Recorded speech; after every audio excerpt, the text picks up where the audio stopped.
ਵਾਹਿਗੁਰੂ ਜੀ ਕਾ ਖਾਲਸਾ ਵਾਹਿਗੁਰੂ ਜੀ ਕੀ ਫਤਿਹ। ਸਾਧ ਸੰਗਤ ਜੀ, ਸਾਡੀ ਅੱਜ ਦੀ ਵੀਡੀਓ ਦਾ ਵਿਸ਼ਾ ਹੈ ਜੀ ਕਿ ਬਾਬਾ ਦੀਪ ਸਿੰਘ ਜੀ ਨੇ ਤੁਹਾਡੇ ਲਈ ਤਾਂ ਪਹਿਲਾਂ ਹੀ ਬਹੁਤ ਵਧੀਆ ਕੁਝ ਸੋਚ ਕੇ ਰੱਖਿਆ ਹੁੰਦਾ ਹੈ। ਇਸ ਲਈ ਤੁਸੀਂ ਆਪਣੀ ਜ਼ਿੰਦਗੀ ਪ੍ਰਤੀ ਕੋਈ ਚਿੰਤਾ ਨਾ ਕਰਿਆ ਕਰੋ, ਕਿਉਂਕਿ ਬਾਬਾ ਦੀਪ ਸਿੰਘ ਜੀ ਦਾ ਮਿਹਰ ਭਰਿਆ ਹੱਥ ਤੁਹਾਡੇ ਸਿਰ ਤੇ ਹਮੇਸ਼ਾ ਰਹਿੰਦਾ ਹੈ। ਇਸ ਗੱਲ ਦੇ ਨਾਲ ਜੁੜੀ ਇੱਕ ਸੱਚੀ ਹੱਡਬੀਤੀ ਤੁਹਾਡੇ ਨਾਲ ਸਾਂਝੀ ਕਰਾਂਗੇ ਜੀ। ਸਭ ਤੋਂ ਪਹਿਲਾਂ ਕਮੈਂਟ ਬਾਕਸ ਦੇ ਵਿੱਚ ਧੰਨ ਧੰਨ ਬਾਬਾ ਦੀਪ ਸਿੰਘ ਜੀ ਲਿਖ ਕੇ ਹਾਜ਼ਰੀ ਲਗਵਾਉਣਾ ਜੀ। ਧੰਨ ਧੰਨ ਬਾਬਾ ਦੀਪ ਸਿੰਘ ਜੀ ਸਾਹਿਬ, ਸਮੂਹ ਸ਼ਹੀਦ ਸਿੰਘ ਫੌਜਾਂ, ਤਿੰਨਾਂ ਦੇ ਚਰਨ ਕਮਲਾਂ ਵਿੱਚ ਨਮਸਕਾਰ ਹੈ ਜੀ। ਸਤਿਗੁਰ ਸੱਚੇ ਪਾਤਸ਼ਾਹ ਮਹਾਰਾਜ ਦੀ ਰਹਿਮਤ ਸਦਕਾ ਹੀ ਬੋਲ ਰਹੇ ਹਾਂ ਜੀ। ਸਭ ਕੁਝ ਪਰਮਾਤਮਾ ਹੀ ਕਰ ਰਿਹਾ ਹੈ, ਵਾਹਿਗੁਰੂ ਆਪ ਕਰਵਾ ਰਿਹਾ ਹੈ। ਖਾਲਸਾ ਜੀ, ਬੰਦੇ ਦਾ ਦਿਨ ਚੜ੍ਹਦਾ ਹੈ, ਸਵਾਸ ਚੱਲਦੇ ਨੇ, ਜੋ ਕੁਝ ਵੀ ਦੇਹੀ ਕਰਦੀ ਹੈ, ਜੋ ਕੁਝ ਵੀ ਵਰਤਾਰਾ ਹੁੰਦਾ ਹੈ, ਸਭ ਕੁਝ ਵਾਹਿਗੁਰੂ ਦੇ ਹੁਕਮ ਅਨੁਸਾਰ ਹੀ, ਸਭ ਕੁਝ ਕਰਾਉਣ ਵਾਲਾ ਵੀ ਉਹ ਆਪੇ ਹੀ ਹੈ। ਸਾਧ ਸੰਗਤ ਜੀ, ਅਸੀਂ ਤੁਹਾਡੇ ਨਾਲ ਇੱਕ ਹੱਡਬੀਤੀ ਸਾਂਝੀ ਕਰਦੇ ਹਾਂ ਜੀ। ਅੱਜ ਦੀ ਜੋ ਹੱਡਬੀਤੀ ਇੱਕ ਵੀਰ ਜੀ ਨੇ ਸੁਣਾਈ, ਜੋ ਆਪ ਜੀ ਨਾਲ ਸਾਂਝੀ ਕਰਨ ਲੱਗੇ ਹਾਂ, ਉਹਦੇ ਵਿੱਚ ਇਹ ਸਾਬਿਤ ਹੋ ਜਾਂਦਾ ਹੈ ਕਿ ਪਰਮੇਸ਼ਰ ਵਾਹਿਗੁਰੂ ਸਾਰਿਆਂ ਦਾ ਹੀ ਭਲਾ ਲੋਚਦੇ ਹਨ। ਉਹਨਾਂ ਨੇ ਪਹਿਲਾਂ ਹੀ ਕੋਈ ਬਿਧ ਬਣਾਈ ਹੁੰਦੀ ਹੈ। ਜਿਵੇਂ ਜਿਵੇਂ ਸਮਾਂ ਬਣਦਾ ਹੈ, ਜਿਵੇਂ ਜਿਵੇਂ ਖੇਡ ਵਾਪਰਦੀ ਹੈ, ਤਿਵੇਂ ਤਿਵੇਂ ਸਾਰੇ ਹੀ ਕਾਰਜ ਸਿੱਧ ਹੋ ਜਾਂਦੇ ਹਨ। ਸੋ ਸਾਧ ਸੰਗਤ, ਸੱਚੇ ਪਾਤਸ਼ਾਹ ਸਾਰਿਆਂ ਦੇ ਅੰਦਰ ਨੂੰ ਜਾਣਦੇ ਹਨ। ਉਹ ਕੀੜੀ ਤੋਂ ਲੈ ਕੇ ਹਾਥੀ ਤੱਕ ਦੇ ਜੀਵਾਂ ਨੂੰ ਸਭ ਕੁਝ ਸਮਝਦੇ ਹਨ। ਸਭ ਦੇ ਅੰਦਰ ਉਹਨਾਂ ਨੂੰ ਪਤਾ ਹੈ, ਤੇ ਉਹ ਜਿਵੇਂ ਬਾਣੀ ਵਿੱਚ ਕਹਿੰਦੇ ਹਨ, ਚੀਟੀ ਤੇ ਕੁੰਚਰ ਅਸਥੂਲਾ, ਸਭ ਪਰ ਕਿਰਪਾ ਦ੍ਰਿਸ਼ਟ ਕਰ ਫੂਲਾ। ਉਹ ਵਾਹਿਗੁਰੂ ਸੱਚੇ ਪਾਤਸ਼ਾਹ ਸਾਰਿਆਂ ਦੇ ਦੁੱਖ ਸੁੱਖ ਨੂੰ ਜਾਣਦੇ ਹਨ। ਹਰ ਇੱਕ ਪ੍ਰਾਣੀ, ਹਰ ਇੱਕ ਜੀਵ ਨੇ ਜੋ ਪਿੱਛੇ ਕੀਤਾ, ਜੋ ਕਰ ਰਿਹਾ ਤੇ ਜੋ ਉਸਨੇ ਕਰਨਾ ਹੈ, ਇਹ ਸਭ ਸੋਝੀ ਅਕਾਲ ਪੁਰਖ ਵਾਹਿਗੁਰੂ ਜੂਨੀ ਹੈ।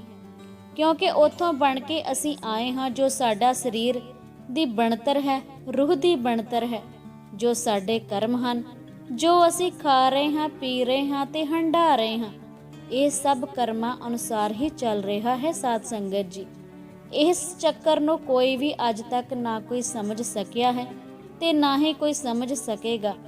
ਪਰ ਜਿਹੜੀ ਅੱਜ ਦੀ ਹੱਡ ਬੀਤੀ ਹੈ ਸਾਧ ਸੰਗਤ ਜੀ, ਉਹਦੇ ਵਿੱਚ ਇਹ ਪਤਾ ਲੱਗਦਾ ਹੈ ਕਿ ਪਰਮੇਸ਼ਰ ਨੇ ਜੋ ਤੁਹਾਡੇ ਲਈ 10 ਸਾਲ, 15 ਸਾਲ, 20 ਸਾਲ ਬਾਅਦ ਵੀ ਹੋਣਾ ਹੁੰਦਾ ਹੈ, ਤੇ ਜੇ ਕੋਈ ਚੰਗਾ ਹੋਣਾ ਹੁੰਦਾ ਹੈ, ਉਹਦੇ ਲਈ ਬਿਧ ਪਹਿਲਾਂ ਹੀ ਬਣਾਈ ਹੁੰਦੀ ਹੈ। ਉਹਦੇ ਬਾਰੇ ਸਭ ਕੁਝ ਵਾਹਿਗੁਰੂ ਪਹਿਲਾਂ ਹੀ ਯਾਦ ਰੱਖਦੇ ਹਨ। ਜਦੋਂ ਬੱਚਾ ਧਰਤੀ ਤੇ ਆਉਂਦਾ ਹੈ, ਪਹਿਲਾਂ ਹੀ ਉਹਦਾ ਰਿਜ਼ਕ ਆਉਂਦਾ ਹੈ। ਸਾਧ ਸੰਗਤ ਜੀ, ਇਹ ਉਹੀ ਮਾਂ ਹੈ ਜਿਹੜੀ 25 ਸਾਲ ਤੁਹਾਡੇ ਤੋਂ ਪਹਿਲਾਂ ਆਉਂਦੀ ਹੈ। ਉਸਦੇ ਸਤਨਾਂ ਵਿੱਚੋਂ ਦੁੱਧ ਨਹੀਂ ਹੁੰਦਾ, ਪਰ ਜਦੋਂ ਬਾਲਕ ਹੋਣ ਵਾਲਾ ਹੁੰਦਾ ਹੈ, ਪਰਮੇਸ਼ਰ ਉਸ ਵਕਤ ਉਸ ਦਾ ਰਿਜ਼ਕ ਵੀ ਭੇਜ ਦਿੰਦਾ ਹੈ। ਇਹ ਪਰਮੇਸ਼ਰ ਦੀ ਖੇਡ ਬਹੁਤ ਹੀ ਨਿਆਰੀ ਹੈ। ਰਿਜ਼ਕ ਦੀ ਕਦੇ ਵੀ ਸਾਨੂੰ ਫਿਕਰ ਨਹੀਂ ਕਰਨੀ ਚਾਹੀਦੀ। ਇਹ ਵਾਹਿਗੁਰੂ ਸੱਚੇ ਪਾਤਸ਼ਾਹ ਨੇ ਆਪ ਹੀ ਖੇਡਾਂ ਰਚੀਆਂ ਹੋਈਆਂ ਹਨ। ਉਹ ਖੇਡਾਂ ਦੇ ਵਿੱਚ ਰਹਿਣਾ ਚਾਹੀਦਾ ਹੈ। ਇੱਕ ਵੀਰ ਜੀ ਉਹਨਾਂ ਨੇ ਸੁਣਾਇਆ ਕਿ ਮੈਂ ਛੋਟਾ ਹੁੰਦਾ ਸੀ ਕਿ ਮੇਰੇ ਫਾਦਰ ਸਾਹਿਬ ਚੰਗੀ ਕਮਾਈ ਕਰਦੇ ਸੀ। ਚਲੋ ਜੋ ਪੈਸਾ ਵੀ ਕਢਾਉਣ ਜਾਣਾ ਤੇ ਬੈਂਕ ਨੂੰ ਜਾਣਾ, ਤੇ ਉਹਨਾਂ ਨੇ ਮੈਨੂੰ ਨਾਲ ਲੈ ਕੇ ਜਾਣਾ। ਉਹ ਵੀਰ ਕਹਿੰਦਾ ਹੈ ਕਿ ਇੱਕ ਵਾਰ ਮੈਂ ਬੈਂਕ ਵਿੱਚ ਬੈਠਾ ਸਾਂ।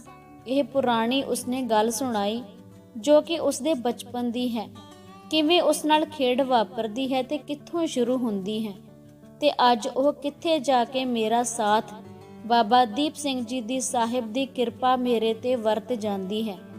ਉਹ ਵੀਰ ਜੀ ਕਹਿੰਦੇ ਹਨ ਕਿ ਮੈਂ ਘਰ ਦੇ ਸਾਰੇ ਹੀ ਕੰਮ ਆਪ ਕਰਦਾ ਸੀ, ਤੇ ਸ਼ੁਰੂ ਤੋਂ ਮੇਰੀ ਆਦਤ ਸੀ ਕਿ ਮੈਂ ਦਰਬਾਰ ਸਾਹਿਬ ਵੀ ਜਾਣਾ, ਸ਼ਹੀਦਾਂ ਸਾਹਿਬ ਵੀ ਜਾਣਾ, ਉੱਥੇ ਜਾ ਕੇ ਅਰਦਾਸ ਕਰਨੀ ਤੇ ਸੇਵਾ ਕਰਨੀ, ਤੇ ਜੋ ਕੁਝ ਵੀ ਮੈਂ ਅੱਜ ਤੱਕ ਬਾਬਾ ਜੀ ਦੇ ਕੋਲੋਂ ਮੰਗਿਆ ਤੇ ਮੈਨੂੰ ਮਿਲ ਜਾਂਦਾ ਸੀ। ਕਹਿੰਦਾ ਮੈਂ ਇੱਕ ਵਾਰ ਬੈਂਕ ਬੈਠਾ ਸਾਂ, ਬਹੁਤ ਹੀ ਪੁਰਾਣੀ ਗੱਲ ਹੈ, ਹੁਣ ਤਾਂ ਉਹਨਾਂ ਦੀ ਉਮਰ ਕਾਫੀ ਹੋ ਚੁੱਕੀ ਹੈ। ਕਹਿੰਦੇ ਕਿ ਮੈਂ ਬੈਂਕ ਗਿਆ ਸੀ, ਉੱਥੇ ਇੱਕ ਬਜ਼ੁਰਗ ਆਏ। ਬੈਂਕ ਦੇ ਵਿੱਚ ਬਹੁਤੇ ਜਾਣੇ ਨਹੀਂ ਸਨ। ਉਹਨਾਂ ਨੇ ਕੋਈ ਆਪਣੀ FD ਵਗੈਰਾ ਬਣਵਾਉਣੀ ਸੀ। ਮੈਨੂੰ ਉਹਦੇ ਬਾਰੇ ਕੁਝ ਨਹੀਂ ਸੀ ਪਤਾ। ਇੰਨੀ ਨੌਲੇਜ ਨਹੀਂ ਸੀ। ਮੈਨੇਜਰ ਕਹਿੰਦਾ ਕਿ ਬਾਪੂ ਜੀ ਤੁਹਾਡੇ ਕੋਈ ਅੱਗੇ ਪਿੱਛੇ ਹੈ ਜਿਹੜਾ ਤੁਹਾਡੀ FD ਨੂੰ ਬਾਅਦ ਵਿੱਚ ਲੈ ਸਕੇ। ਉਹ ਕਹਿਣ ਲੱਗੇ ਕਿ ਮੇਰੇ ਅੱਗੇ ਪਿੱਛੇ ਰੱਬ ਹੀ ਹੈ, ਮੇਰਾ ਕੋਈ ਨਹੀਂ ਹੈਗਾ, ਮੇਰੇ ਕਿਸੇ ਨਾਲ ਨਹੀਂ ਬਣਦੀ। ਜੋ ਮੈਂ ਪੈਸੇ ਜਮ੍ਹਾਂ ਕਰਵਾਉਣਾ ਚਾਹੁੰਦਾ ਹਾਂ ਇਹ ਤੁਸੀਂ ਭਰਾ ਰੱਖ ਲਿਓ, ਪਰ ਮੇਰੀ FD ਕਰ ਦਿਓ। ਕਹਿੰਦੇ ਕਿ ਉਹਨਾਂ ਨੇ ਕਿਹਾ ਕਿ ਬਾਪੂ ਜੀ ਇਦਾਂ ਨਹੀਂ ਹੁੰਦਾ। ਕਹਿੰਦੇ ਕਿ ਮੈਂ ਉਸ ਸਮੇਂ ਉੱਥੇ ਬੈਠਾ ਹੋਇਆ ਸੀ। ਬਾਪੂ ਜੀ ਮੇਰੇ ਕੋਲ ਆ ਕੇ ਕਹਿੰਦੇ, ਪੁੱਤ ਤੇਰੇ ਕੋਲ ਬੈਂਕ ਦੀ ਕਾਪੀ ਹੈ, ਤੂੰ ਆ। ਕਹਿੰਦੇ ਮੈਨੂੰ ਮੈਨੇਜਰ ਦੇ ਕੋਲ ਲੈ ਗਏ। ਜਦੋਂ ਮੈਨੇਜਰ ਦੇ ਕੋਲ ਲੈ ਕੇ ਗਏ ਉਹਨੂੰ ਕਹਿੰਦੇ ਕਿ ਆਹ ਮੇਰਾ ਵਾਰਿਸ ਹੋਊਗਾ। ਤੇ ਮੈਂ ਕਹਿੰਦੇ ਕਿ ਸੋਚਿਆ ਕਿ ਇਹ ਜਿਹੜਾ ਨਵਾਂ ਅਕਾਊਂਟ ਖੁਲਵਾਈਏ ਤੇ ਗਵਾਹੀ ਪੈਣੀ ਹੁੰਦੀ ਹੈ, ਸ਼ਾਇਦ ਉਹ ਬਾਰੇ ਬਾਪੂ ਜੀ ਮੈਨੂੰ ਲੈ ਕੇ ਗਏ ਹਨ। ਕਹਿੰਦਾ ਕਿ ਮੈਂ ਜਾ ਕੇ ਆਪਣੇ ਮੈਨੇਜਰ ਸਾਹਿਬ ਨੂੰ ਕਾਪੀ ਵੀ ਦੇ ਦਿੱਤੀ, ਐਡਰੈਸ ਵੀ ਲਿਖਾ ਦਿੱਤਾ ਤੇ ਸਭ ਕੁਝ ਦੱਸ ਦਿੱਤਾ। ਫਿਰ ਕਹਿੰਦਾ ਹੈ ਕਿ ਉਸ ਤੋਂ ਬਾਅਦ ਕੀ ਹੋਇਆ ਕਿ ਮੈਂ ਸੋਚਿਆ ਕਿ ਉੱਦਾਂ ਹੀ ਕੋਈ ਗੱਲ ਕਹਿੰਦਾ ਮੈਂ ਬਾਹਰ ਆ ਕੇ ਬੈਠ ਗਿਆ। ਬਾਪੂ ਸਾਰਾ ਕੁਝ ਕਰਕੇ ਘਰ ਨੂੰ ਚਲਾ ਗਿਆ। ਇਹ 15-20 ਸਾਲ ਪੁਰਾਣੀ ਗੱਲ ਉਹ ਸੁਣਾਉਂਦੇ ਹਨ। ਸੋ ਕਹਿੰਦੇ ਮੈਂ ਵੱਡਾ ਹੋਇਆ, ਮੈਨੂੰ ਉਸ ਬਾਰੇ ਕੋਈ ਵੀ ਚਿੱਤ ਚੇਤਾ ਨਹੀਂ। ਸਾਧ ਸੰਗਤ ਜੀ, ਮਹਾਰਾਜ ਦੀ ਕਿਰਪਾ ਨਾਲ ਕੰਮਕਾਰ ਕਹਿੰਦਾ ਕਿ ਠੀਕ ਚੱਲਦਾ ਸੀ। ਹੌਲੀ ਹੌਲੀ ਫਿਰ ਬਾਪੂ ਜੀ ਮੇਰੇ ਬਿਮਾਰ ਹੋ ਗਏ। ਕਹਿੰਦਾ ਬਾਪੂ ਜੀ ਜਦੋਂ ਬਿਮਾਰ ਹੋਏ 1 ਕਿੱਲਾ ਵੇਚਿਆ, 2 ਕਿੱਲੇ ਵੇਚੇ। ਮੈਨੂੰ ਬਾਪੂ ਜੀ ਦੇ ਨਾਲ ਬਹੁਤ ਹੀ ਪਿਆਰ ਸੀ ਤੇ ਮੈਂ ਉਹਨਾਂ ਨੂੰ ਹਰ ਹਾਲਾਤ ਵਿੱਚ ਠੀਕ ਕਰਨਾ ਚਾਹੁੰਦਾ ਸੀ। ਤੇ ਕਹਿੰਦਾ ਕਿ ਮੈਂ ਪੈਲੀ ਵੇਚਦਾ ਗਿਆ ਤੇ ਬਾਪੂ ਜੀ ਦੇ ਇਲਾਜ ਲਈ ਪੈਸੇ ਲਗਾਉਂਦਾ ਗਿਆ। ਮੈਂ ਪੈਲੀ ਦੀ ਕੋਈ ਵੀ ਪਰਵਾਹ ਨਹੀਂ ਕੀਤੀ। ਕੋਈ ਇਹੋ ਜਿਹੀ ਉਹਨਾਂ ਨੂੰ ਬਿਮਾਰੀ ਹੋ ਗਈ ਸੀ ਕਿ ਇੰਨੇ ਪੈਸੇ ਲੱਗੇ। ਬਹੁਤ ਹੀ ਅਸੀਂ ਹਸਪੀਟਲ ਘੁੰਮੇ, ਬੜੀਆਂ ਹੀ ਅਰਦਾਸਾਂ ਬੇਨਤੀਆਂ ਕਰਾਈਆਂ, ਪਰ ਕਾਰਜ ਨਹੀਂ ਹੋਇਆ।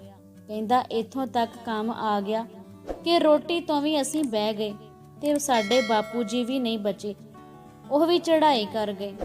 ਉਸ ਤੋਂ ਬਾਅਦ ਦੱਸਦਾ ਹੈ ਕਿ ਮੇਰੇ ਮਾਤਾ ਜੀ ਵੀ ਚੜ੍ਹਾਈ ਕਰ ਗਏ ਤੇ ਕਹਿੰਦਾ ਮੈਂ ਤੇ ਮੇਰੀ ਘਰਵਾਲੀ ਤੇ ਮੇਰੇ ਬੱਚੇ ਰਹਿ ਗਏ। ਕਹਿੰਦਾ ਪਰ ਹੁਣ ਇਹੋ ਜਿਹਾ ਸਮਾਂ ਹੋ ਗਿਆ ਕਿ ਕੱਖ ਨਹੀਂ ਸੀ ਸਾਡੇ ਕੋਲ। ਜੋ ਗੱਡੀਆਂ ਕਾਰਾਂ ਵਿੱਚ ਅਸੀਂ ਘੁੰਮਦੇ ਸੀ ਉਹ ਸਾਰੀਆਂ ਅਸੀਂ ਵੇਚ ਦਿੱਤੀਆਂ ਆਪਣੇ ਮਾਤਾ ਪਿਤਾ ਜੀ ਨੂੰ ਬਚਾਉਣ ਲਈ। ਕਹਿੰਦਾ ਕਿ ਸਾਧ ਸੰਗਤ ਜੀ ਇਹ ਖੇਡ ਹੁੰਦੀ ਹੈ। ਵਾਹਿਗੁਰੂ ਪਰਮਾਤਮਾ ਦੀ ਬੰਦੇ ਨੂੰ ਡੋਲਣਾ ਨਹੀਂ ਚਾਹੀਦਾ। ਬੰਦਾ ਡੋਲਦਾ ਹੈ ਕਿਉਂਕਿ ਮਨ ਦੀ ਦੁਰਦਸ਼ਾ ਹੀ ਇਹੋ ਜਿਹੀ ਹੋਈ ਹੁੰਦੀ ਹੈ। ਸਾਡੀ ਅਸੀਂ ਸੁੱਖ ਵੇਲੇ ਵਾਹਿਗੁਰੂ ਚੇਤੇ ਨਹੀਂ ਕਰਦੇ। ਸੁੱਖ ਵੇਲੇ ਕੀਤਾ ਹੋਇਆ ਯਾਦ ਦੁੱਖ ਵੇਲੇ ਸਹਾਈ ਹੁੰਦਾ ਹੈ। ਸਾਰੀ ਉਮਰ ਵਾਹਿਗੁਰੂ ਚੇਤੇ ਕਰੀਏ, ਅੰਤ ਸਹਾਈ ਹੋਵੇਗਾ। ਮਹਾਰਾਜ ਸੱਚੇ ਪਾਤਸ਼ਾਹ ਨੂੰ ਅੰਮ੍ਰਿਤ ਵੇਲੇ ਯਾਦ ਕਰੀਏ, ਸਾਰਾ ਦਿਨ ਯਾਦ ਰੱਖਿਆ ਰਹੂਗਾ। ਇਹ ਮਹਾਰਾਜ ਦੀ ਖੇਡ ਹੈ ਜੀ। ਉਹ ਏਡਾ ਦਿਆਲੂ ਤੇ ਕਿਰਪਾਲੂ ਹੈ। ਉਹਨੂੰ ਜੇਕਰ ਤੁਸੀਂ ਇੱਕ ਵਾਰ ਵੀ ਨਮਸਕਾਰ ਕਰ ਦਿਓ ਹੱਥ ਜੋੜ ਕੇ ਤੇ ਫਿਰ ਸਤਿਗੁਰ ਸੱਚੇ ਪਾਤਸ਼ਾਹ ਸਾਰੇ ਹੀ ਪਾਪ ਤੁਹਾਡੇ ਮੇਟ ਦੇਣਗੇ। ਏਦਾਂ ਦੇ ਬੇਅੰਤ ਗੋਸਾਈ ਅਕਾਲ ਪੁਰਖ ਵਾਹਿਗੁਰੂ ਜੀ ਹਨ। ਉਹਨਾਂ ਨੂੰ 2.5 ਘੰਟੇ ਅੰਮ੍ਰਿਤ ਵੇਲੇ ਦਿੱਤਿਆਂ ਉਹ ਸਾਡੀ ਸਾਰਾ ਹੀ ਦਿਨ ਰੱਖਿਆ ਕਰਦੇ ਹਨ, ਪ੍ਰਤੀਪਾਲਣਾ ਕਰਦੇ ਹਨ। ਸੋ ਸਾਧ ਸੰਗਤ ਜੀ, ਸਾਨੂੰ ਇਸ ਚੀਜ਼ ਦੀ ਸਮਝ ਨਹੀਂ ਆਉਂਦੀ ਕਿਉਂਕਿ ਮਾਇਆ ਦੇ ਵਸ ਪਏ ਹੋਏ ਹਾਂ, ਪਰਿਵਾਰ ਦੇ ਵਸ ਪਏ ਹੋਏ ਹਾਂ। ਪਰਿਵਾਰ ਤੋਂ ਬਿਨਾਂ ਕੁਝ ਦਿਖਦਾ ਹੀ ਨਹੀਂ, ਪਰ ਅਕਾਲ ਪੁਰਖ ਵਾਹਿਗੁਰੂ ਸੱਚੇ ਪਾਤਸ਼ਾਹ ਸਾਰਿਆਂ ਦੇ ਅੰਗ ਸੰਗ ਖੜਾ। ਸਾਜਣੜਾ ਮੇਰਾ ਸਾਜਣੜਾ ਨਿਕਟ ਖਲੋਇੜਾ ਹਰ ਸਾਜਣੜਾ। ਮਹਾਰਾਜ ਸੱਚੇ ਪਾਤਸ਼ਾਹ ਕਹਿੰਦੇ ਭਾਈ ਕੋਲ ਖਲੋਤਾ ਹਰ ਇੱਕ ਚੀਜ਼ ਤੇਰੀ ਦੇਖਦਾ ਤੱਕਦਾ ਹੈ, ਤੇਰੇ ਅੰਦਰ ਤੱਕ ਨੂੰ ਵੀ ਜਾਣਦਾ ਹੈ। ਘਟ ਘਟ ਕੇ ਅੰਤਰ ਕੀ ਜਾਣਤ, ਭਲੇ ਬੁਰੇ ਕੀ ਪੀਰ ਪਛਾਣਤ। ਸਾਰੇ ਕੰਮ ਤੇਰੇ ਉਹ ਜਾਣਦਾ ਹੈ, ਭਲੇ ਕੇ ਬੁਰੇ ਹਨ, ਸਭ ਕੁਝ ਜਾਣਨਹਾਰ ਹੈ। ਉਸ ਤੋਂ ਕਦੇ ਵੀ ਮੁੱਕਰਿਆ ਨਹੀਂ ਜਾ ਸਕਦਾ। ਸੋ ਉਹ ਵੀਰ ਕਹਿੰਦਾ ਹੈ ਕਿ ਇਹੋ ਜਿਹੀ ਹਾਲਾਤ ਹੋ ਗਏ ਕਿ ਰੋਟੀ ਤੋਂ ਵੀ ਅਸੀਂ ਆਤਰ ਹੋ ਗਏ। ਕਹਿੰਦਾ ਬਾਬਾ ਦੀਪ ਸਿੰਘ ਜੀ ਦੇ ਅੱਗੇ ਅਰਦਾਸ ਕੀਤੀ, ਮਹਾਰਾਜ ਜੀ ਕਿਰਪਾ ਕਰੋ ਕਿ ਸੱਚੇ ਪਾਤਸ਼ਾਹ ਜੀ ਕੋਈ ਕਿਰਤ ਕਾਰਜ ਬਖਸ਼ੋ। ਕਹਿੰਦੇ ਕੰਮ ਕੀ ਕਰਨਾ ਸੀ, ਕਿਸੇ ਫੈਕਟਰੀ ਲੱਗਾ ਸਾਂ, ਚਮੜੇ ਦੀ ਫੈਕਟਰੀ ਲੱਗਾ ਤੇ ਉੱਥੇ ਕੰਮ ਕਰਦਾ ਰਿਹਾ। ਉੱਥੇ 2 ਹਫ਼ਤਿਆਂ ਬਾਅਦ ਘਰ ਆਉਂਦਾ ਸੀ। ਇਹੋ ਜਿਹੀ ਬਿਪਤਾ ਬਣੀ, ਮੇਰੀ ਛੋਟੀ ਬੇਟੀ ਬਿਮਾਰ ਹੋ ਗਈ, ਉਸ ਤੇ ਪੈਸਾ ਲੱਗਾ। ਲੋਕਾਂ ਕੋਲੋਂ ਫੜ ਤੜ ਕੇ ਮੈਂ ਆਪਣੀ ਬੇਟੀ ਨੂੰ ਬਚਾ ਲਿਆ। ਚਲੋ ਮਹਾਰਾਜ ਦੀ ਕਿਰਪਾ ਹੋਈ, ਮੇਰੀ ਧੀ ਠੀਕ ਹੋ ਗਈ। ਬੜੇ ਹੀ ਦੁੱਖ ਤਕਲੀਫ ਝੱਲੇ, ਪਰ ਭਰੋਸਾ ਬਾਬਾ ਦੀਪ ਸਿੰਘ ਜੀ ਨੇ ਡੋਲਣ ਨਹੀਂ ਦਿੱਤਾ। ਫਿਰ ਸ਼ਹੀਦਾਂ ਸਿੰਘਾਂ ਦੀ ਜੋਤ ਘਰ ਵਿੱਚ ਅਚਨਚੇਤ ਮਨ ਵਿੱਚ ਆਈ ਕਿ ਜਿਹੜੇ ਸ਼ਹੀਦਾਂ ਸਿੰਘਾਂ ਦੀ ਜੋਤ ਲਗਾਉਂਦੇ ਹਨ, ਮਹਾਰਾਜ ਦੀ ਬੜੀ ਕਿਰਪਾ ਰਹਿੰਦੀ ਹੈ। ਉਹ ਕਹਿੰਦਾ, ਮੈਂ ਆਪਣੇ ਘਰਵਾਲੀ ਨੂੰ ਕਿਹਾ ਕਿ ਘਰ ਵਿੱਚ ਜੋਤ ਜਗਾਇਆ ਕਰ, ਬਾਣੀ ਦਾ ਪਾਠ ਕਰਿਆ ਕਰ, ਯਾਦ ਰੱਖ ਕੇ, ਤੇ ਤੂੰ ਜਲ ਵੀ ਆਪਣੇ ਕੋਲ ਰੱਖਿਆ ਕਰ, ਮਹਾਰਾਜ ਤੁਹਾਡੀ ਕਿਰਪਾ ਕਰਨਗੇ। ਕਹਿੰਦਾ ਕਿ ਇਹ ਹੋਇਆ ਕਿ ਜਿਹੜਾ ਸਾਡੇ ਸਿਰ ਤੇ ਕਰਜ਼ਾ ਚੜਿਆ ਹੋਇਆ ਸੀ, ਉਹ ਲੋਕ ਵੀ ਸਾਡੇ ਹੁਣ ਘਰ ਆਉਣਾ ਸ਼ੁਰੂ ਹੋ ਗਏ ਸਨ, ਪੈਸੇ ਮੰਗਣ ਲੱਗ ਪਏ ਸਨ। ਇੱਕ ਵਾਰ ਇਹੋ ਜਿਹੀ ਚੀਜ਼ ਹੋਈ ਕਿ ਮੇਰੇ ਕੋਲੋਂ ਮੋਟਰਸਾਈਕਲ ਸੀ ਜਿਹੜਾ ਮੈਂ ਕੰਮ ਤੇ ਜਾ ਰਿਹਾ ਸੀ, ਕਿਸੇ ਨੇ ਮੇਰੇ ਕੋਲੋਂ ਉਹ ਵੀ ਖੋਹ ਲਿਆ, ਜਿਸਨੇ ਮੇਰੇ ਕੋਲੋਂ ਉਧਾਰ ਦਿੱਤੇ ਹੋਏ ਪੈਸੇ ਲੈਣੇ ਸੀ। ਤੇ ਉਹ ਬੰਦਾ ਮੈਨੂੰ ਕਹਿੰਦਾ ਕਿ ਚੱਲ ਹੁਣ ਗੱਲ ਮੁਕਾਈਏ, ਤੂੰ ਤਾਂ ਪੈਸੇ ਦੇਣੇ ਨਹੀਂ ਤੇ ਤੂੰ ਆਪਣਾ ਮੋਟਰਸਾਈਕਲ ਹੀ ਦੇ ਦੇ। ਕਹਿੰਦਾ ਕਿ ਮੈਂ ਡਰਦਾ ਲੋਕਾਂ ਦੇ ਮੱਥੇ ਨਹੀਂ ਸੀ ਲੱਗਦਾ, ਕਿਉਂਕਿ ਮੇਰੀ ਇਹੋ ਜਿਹੀ ਦੁਰਦਸ਼ਾ ਹੋ ਗਈ ਸੀ। ਫਿਰ ਉਹ ਦੱਸਦਾ ਹੈ ਕਿ ਇਹੋ ਜਿਹੀ ਖੇਡ ਬਣੀ ਕਿ ਮੈਂ ਬਾਬਾ ਦੀਪ ਸਿੰਘ ਜੀ ਦੇ ਦਰ ਤੇ ਜਾ ਕੇ ਪਾਠ ਕਰਨੇ ਸ਼ੁਰੂ ਕਰ ਦਿੱਤੇ। ਸੁਖਣਾ ਸੁਖੀ ਪਾਠ ਕਰਨੇ ਤੇ ਕੰਮ ਛੱਡ ਦਿੱਤਾ। ਜਿਹੜਾ ਚਮੜੇ ਵਾਲਾ ਸੀ ਉਹ ਵੀ ਕੰਮ ਛੱਡ ਕੇ ਮੈਂ ਘਰੇ ਆ ਗਿਆ ਤੇ ਘਰ ਆ ਕੇ ਦਿਹਾੜੀ ਤੇ ਜਾਣ ਲੱਗ ਪਿਆ, ਲੋਕਾਂ ਨਾਲ ਸਰੀਏ ਦੇ ਕੰਮ ਤੇ ਜਾਣ ਲੱਗ ਪਿਆ। ਇਹੋ ਜਿਹਾ ਮੈਂ ਕੰਮ ਕਰਦਾ ਸੀ। ਕਹਿੰਦਾ ਕਿ ਮੈਂ ਹਫਤੇ ਦੇ ਇੱਕ ਦਿਨ ਰੱਖ ਲਿਆ ਕਿ ਬੁੱਧਵਾਰ ਜਾਂ ਐਤਵਾਰ, ਜਿਸ ਦਿਨ ਵੀ ਮੇਰਾ ਦਿਲ ਕਰੂਗਾ ਮੈਂ ਬਾਬਾ ਦੀਪ ਸਿੰਘ ਜੀ ਦੇ ਦਰ ਤੇ ਜਾਇਆ ਕਰੂੰਗਾ। ਉੱਥੇ ਜਾ ਕੇ ਸੁਖਮਨੀ ਸਾਹਿਬ ਦੇ 2 ਪਾਠ ਕਰ ਫਿਰ ਉਸਨੇ ਆਉਣਾ। ਵੀਰ ਕਹਿੰਦਾ ਕਿ ਇਦਾਂ ਸਾਰਾ ਦਿਨ ਮੈਂ ਕਦੇ ਬਰਤਨਾਂ ਦੀ ਸੇਵਾ ਤੇ ਕਦੇ ਜੋੜਿਆਂ ਦੀ ਸੇਵਾ ਕਰਨੀ, ਬਾਬਾ ਦੀਪ ਸਿੰਘ ਸਾਹਿਬ ਦੇ ਅਸਥਾਨ ਤੇ ਰਹਿਣਾ, ਅਰਦਾਸਾਂ ਕਰਨੀਆਂ, ਬਾਬਾ ਜੀ ਮੈਨੂੰ ਕੋਈ ਕਮਾਈ ਦਾ ਸਾਧਨ ਬਖਸ਼ੋ, ਪਰ ਤੁਸੀਂ ਸਮਰੱਥ ਹੋ, ਸਭ ਕੁਝ ਜਾਣਦੇ ਹੋ, ਕਿਰਪਾ ਕਰ ਲਿਓ, ਮੇਰੀ ਅਰਦਾਸ ਆਇਆਂ ਦੀ ਪ੍ਰਵਾਨ ਕਰ ਲਿਓ। ਖਾਲਸਾ ਜੀ, ਇਹ ਇੱਕ ਚੀਜ਼ ਬਹੁਤ ਹੀ ਇਹਦੇ ਵਿੱਚ ਵਧੀਆ ਮਿਲੀ ਹੈ ਕਿ ਖਾਲਸਾ ਜੀ ਸੱਤ ਹੈ। ਜਦੋਂ ਆਪਾਂ ਬਾਬਾ ਦੀਪ ਸਿੰਘ ਜੀ ਦੇ ਦਰ ਤੇ ਜਾਂਦੇ ਹਾਂ, ਜਾ ਕੇ ਕਹਿੰਦੇ ਹਾਂ ਕਿ ਬਾਬਾ ਜੀ ਕਿਰਪਾ ਕਰੋ, ਬਾਬਾ ਜੀ ਦਾ ਕੋਟਨ ਕੋਟ ਧੰਨਵਾਦ ਹੈ। ਤੇ ਨਾਲ ਹੀ ਬਾਬਾ ਜੀ ਨੂੰ ਕਿਹਾ ਕਰੋ ਕਿ ਬਾਬਾ ਜੀ ਆਪ ਜੀ ਦਾ ਕੋਟਾਨ ਕੋਟ ਧੰਨਵਾਦ ਹੈ, ਤੁਸੀਂ ਮੈਨੂੰ ਆਪਣੇ ਦਰ ਤੇ ਬੁਲਾਇਆ, ਤੁਸੀਂ ਆਪ ਲੈ ਕੇ ਆਏ ਹੋ, ਸੇਵਾ ਕਰਵਾ ਰਹੇ ਹੋ। ਤੇ ਜਾਣ ਲੱਗਿਆਂ ਕਹੋ, ਧੰਨ ਧੰਨ ਬਾਬਾ ਦੀਪ ਸਿੰਘ ਜੀ, ਤੁਹਾਡਾ ਕੋਟਾਨ ਕੋਟ ਧੰਨਵਾਦ। ਤੁਸੀਂ ਆਪਣੇ ਦਰ ਦੀ ਸੇਵਾ ਕਰਵਾਈ, ਸਾਧ ਸੰਗਤ ਜੀ ਚੁਪਹਿਰੇ ਦੀ ਹਾਜ਼ਰੀ ਭਰਵਾਈ, ਮਹਾਰਾਜ ਜੀ ਦੀ ਬਾਣੀ ਦਾ ਜਾਪ ਕਰਵਾਇਆ, ਮਹਾਰਾਜ ਸੇਵਾ ਕਰਵਾਈ। ਹੇ ਸੱਚੇ ਪਾਤਸ਼ਾਹ, ਜਿਹੜੀ ਸੇਵਾ ਸੀ ਮੈਂ ਕੀਤੀ, ਜਿਹੜੀ ਸੇਵਾ ਤੁਸੀਂ ਕਰਵਾਈ ਹੈ, ਇਹ ਆਪਣੇ ਦਰ ਤੇ ਪ੍ਰਵਾਨ ਕਰ ਲਿਓ। ਇਹ ਅਰਦਾਸਾਂ ਜ਼ਰੂਰ ਕਰਕੇ ਆਇਆ ਕਰੋ। ਮਹਾਰਾਜ ਤੇਰੇ ਦਰ ਆਏ ਹਾਂ, ਯਾਤਰਾ ਕੀਤੀ ਹੈ, ਯਾਤਰਾ ਪ੍ਰਵਾਨ ਹੋ ਜਾਵੇ। ਮਹਾਰਾਜ ਦੀ ਕਿਰਪਾ ਕਰਨੀ, ਤੁਸੀਂ ਸਾਡੇ ਅੰਗ ਸੰਗ ਸਹਾਈ ਹੋਣਾ। ਹੁਣ ਆਪਾਂ ਕੀ ਕਰਦੇ ਹਾਂ, ਆਪਾਂ ਜਾਂਦੇ ਤਾਂ ਹਾਂ, ਮੱਥਾ ਟੇਕਦੇ ਹਾਂ ਤੇ ਬਾਅਦ ਵਿੱਚ ਇਹ ਹੁੰਦਾ ਹੈ ਕਿ ਚਲੋ ਪ੍ਰਸ਼ਾਦਾ ਛਕੀਏ, ਪ੍ਰਸ਼ਾਦਾ ਛਕਿਆ, ਜੋੜਾ ਪਾਇਆ ਤੇ ਚਲੋ ਜੀ ਫਿਰ ਘਰ ਨੂੰ ਆ ਗਏ। ਨਾ ਤਾਂ ਸਾਡੇ ਬਾਬਾ ਜੀ ਨੂੰ ਪਤਾ ਲੱਗਾ ਤੇ ਨਾ ਹੀ ਸਾਡੀ ਆਤਮਾ ਨੂੰ ਪਤਾ ਲੱਗਦਾ ਹੈ ਕਿ ਅਸੀਂ ਕਿਤੇ ਆਏ ਹਾਂ। ਸਾਧ ਸੰਗਤ ਜੀ, ਅਦਬ ਦੇ ਨਾਲ ਜਾਓ, ਦੇਗ ਕਰਵਾਓ, ਅਰਦਾਸਾਂ ਸੋਧਦੇ ਰਹੋ, ਬਾਬਾ ਜੀ ਦਾ ਧੰਨਵਾਦ ਕਰੋ। ਤੁਹਾਡਾ ਤੁਸੀਂ ਆਪਣੇ ਦਰ ਤੇ ਬੁਲਾ ਕੇ ਧੰਨਵਾਦ ਹੈ। ਮਹਾਰਾਜ ਹੁਣ ਆ ਗਏ ਹਾਂ ਤੇ ਸਾਨੂੰ ਤੁਸੀਂ ਸਾਡੇ ਸਿਰ ਤੇ ਤੁਸੀਂ ਮਿਹਰ ਭਰਿਆ ਹੱਥ ਰੱਖ ਦਿਓ। ਇਸ ਤਰ੍ਹਾਂ ਕਰਨ ਨਾਲ ਤੁਹਾਨੂੰ ਕੋਈ ਵੀ ਦਿੱਕਤ ਨਹੀਂ ਆਵੇਗੀ।